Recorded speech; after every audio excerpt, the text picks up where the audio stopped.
Am I the idiot for blocking my crush after she had sex with another dude and sent me the video? A little over half a year ago I, 25, male, met P, 23, female, on a dating app. I knew P was sexually promiscuous because before we met she drunk sent me a snap of her having sex with one of her friends G, 28, male, because she likes being watched. I thought it was weird but I didn't have romantic feelings for her at the time so I just said LOL thanks, and just kept talking to her like normal. Eventually we started hanging out, and at first I just wanted to get laid but she turned out to be a really cool friend and we had good chemistry so after about 3 months I told her I wanted to pursue her romantically and asked her to think about it. She agrees and we start holding hands everywhere, kissing, going on dates, cuddling overnight but we're not having sex because she said she really likes me and doesn't want what we have to get sexual too fast. I saw that as a green flag thinking she doesn't see sex as casually as I originally thought so I happily agreed and kind of just assumed we were officially dating because we have been doing everything regular couples do for about 4 months. Last week she told me she's going on another trip with her friend group and her friend that she had sent me a sex tape with, G, is gonna be there. I wasn't worried because she has stated multiple times that she doesn't see him romantically, and was just having sex with him, and I'm not that type of dude that makes their GFX communicate every dude they've had sex with. Well, 3 days into the trip I got sent a vid of her having sex with G, again. I was pretty hurt by it NGL so I blocked her, and decided to take the L and keep it pushing. It's not my first time getting cheated on. The next night I get a text from P on a different number asking why I blocked her on everything and I tell her because we were in a relationship, and she sent me a video of her having sex with another dude. She told me she didn't mean to send that to me this time and even if she did it doesn't matter because we were just talking, and not in a relationship. I told her I'd see what we are. I feel like an idiot for pursuing a romantic relationship, and doing a couple things with her while she has sex with other people and I don't want to see her again. She called me an idiot saying we were really good friends and I'm an idiot for excommunicating her for having sex with other people when we weren't officially in a relationship. I feel like this logic doesn't make sense at all based on the context so am I the idiot? Now for a few comments before the update. Comment 1. When I heard.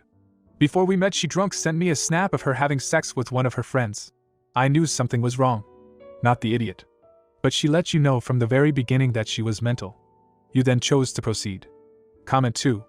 Not the idiot. But it's worth saying, I love sluts, I think they are the best type of women. I married one. I love a woman who has the same attitude towards sex as me, another slut. It's not to everyone, I get it, and it seems to be not for you. But this, my friend, is a slut.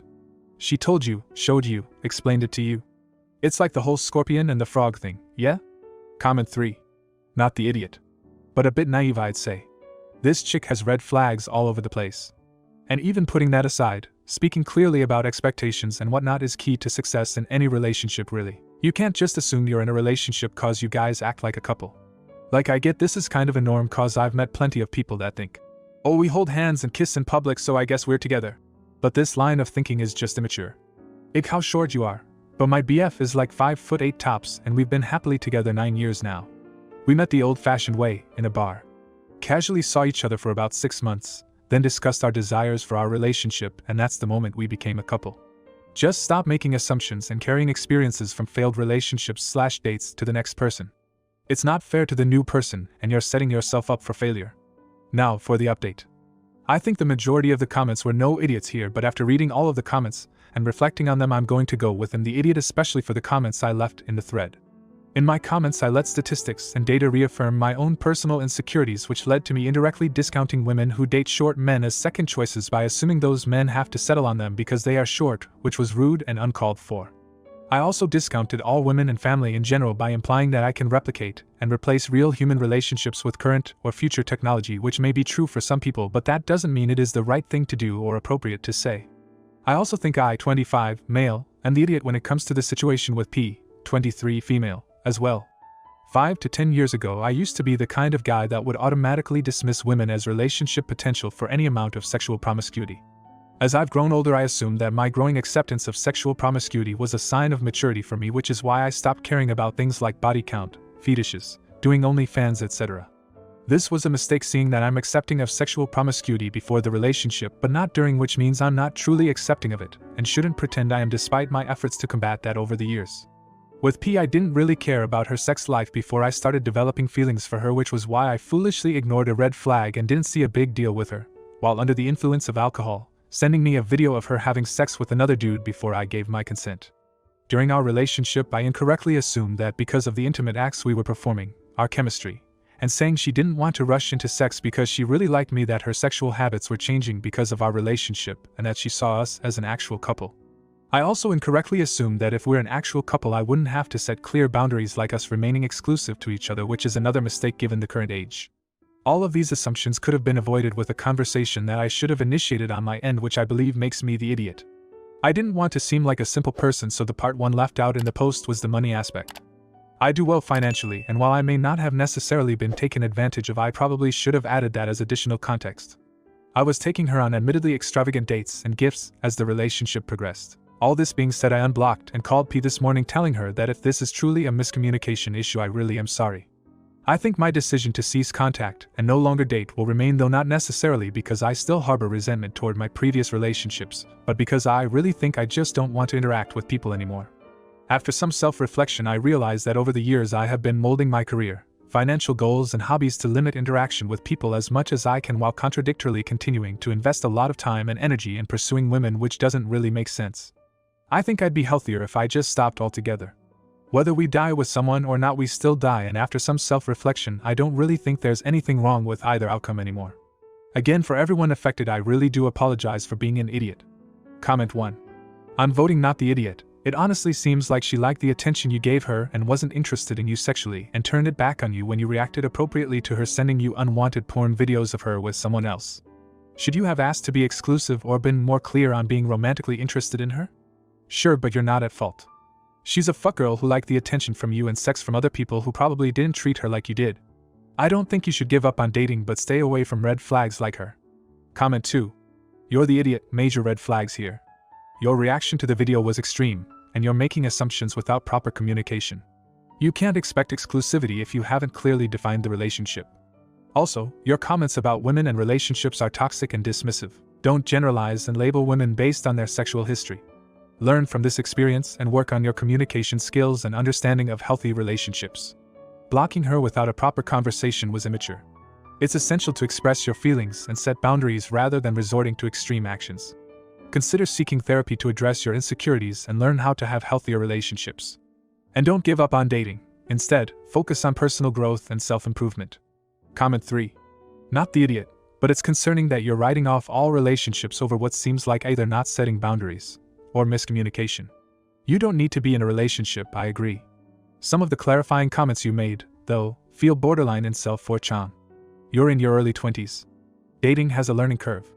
I would just suggest making female friends with the goal of learning. I had a great group of guy friends in college that I still talk to 20 years later. I also learned that their dating habits and girl choices were not for me. In watching them, I came up with my own list of requirements/boundaries for partners. I learned red flag behavior too. If you prefer to live a solitary life without male or female friends, that's totally fine too. I just don't think it's a coincidence that you came to the conclusion after whatever happened with this girl. It seems like you might be trying to protect yourself from being hurt.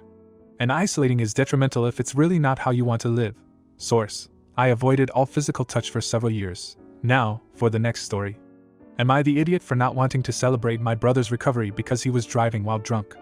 Hi, female 19, have a brother, male 21, who has been spoiled rotten. He gets away with anything. He doesn't listen or take orders from anybody, and my parents don't seem to care about his attitude. There's been many fights about this. My brother was driving under the influence and crashed into 2 cars on the highway. He was in the hospital for a good while, don't remember exactly how long. Everyone was worried about his condition, and each day has just been non-stop worrying about whether he was going to be okay. There's been a couple fights because my parents said the incident didn't matter too much as long as the people involved in the crash didn't die. I could not believe it.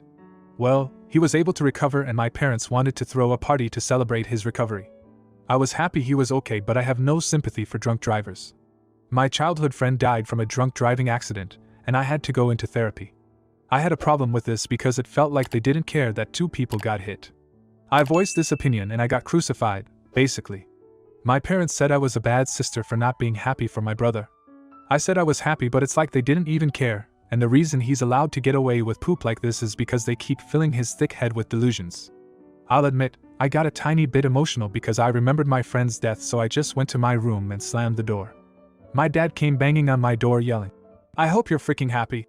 I deeply regret even saying anything now, but am I wrong for thinking it's weird and disrespectful that they don't even care about this situation just because nobody died and not wanting to celebrate my brother? Edit. By recovery, I mean in terms of injuries.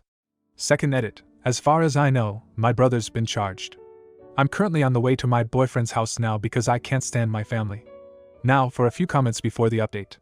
Absolutely not the idiot. I am disgusted with your parents especially, since they have to have known about the circumstances of your friend's death, and they should understand why you feel the way you do about this. Comment 2. Not the idiot. But I would have attended and gave him a toast to my brother, the drunk, who nearly killed 2 people and himself. Comment 3. Not the idiot. I am suffering, and have been every single day since a drunk driver hit me in 2000. My son was 2. There is so much I couldn't do with him growing up, or my daughter, now 14. I have migraines so very often, and herniated discs all up and down my spine. I am disabled at this point partly because of my back and neck issues. All because some dude thought he could drive after having a few at the local bar. My life is pain. I have zero patience for people who think it's okay to drink and drive, and less for the people who enable them. Your brother needs to take accountability for his actions now that he's out of the hospital. Your parents should encourage him to be accountable, and not enable his bad behavior. Now for the update. I just wanted to write this update because lots happened overnight. My boyfriend's family is allowing me to stay with them for a while because my family is absolutely unhinged. My dad decided to show up to my boyfriend's house and cause a scene. I guess my little tantrum worked because he announced that they're not having the party anymore. He also said my brother hates me now. I don't really care. He has also been charged for those who don't know. An argument started and it was basically like the argument that took place before. He kept saying I wasn't happy for my brother, and I said for the millionth time, I was happy that he came out fine in the end, but celebrating it and enabling his behavior isn't okay. It was absolutely embarrassing because this was at my boyfriend's house in front of his entire family, and they were trying to calm us down. As you guys know, I wrote it in my post, my best friend since we were toddlers passed away at the hands of a drunk driver a day after she turned 19. That freaked me up so bad to the point where I had to go to therapy for some time, and considering that next month will be a year since her passing, this entire situation has hurt me. When I brought this up to my dad, he said, "I'm sorry about that, but if it's almost a year, you should be over it by now." I just told him I'll go back to get my things and leave because they obviously didn't care about how I felt. I'm back at my boyfriend's house now and they have been comforting me.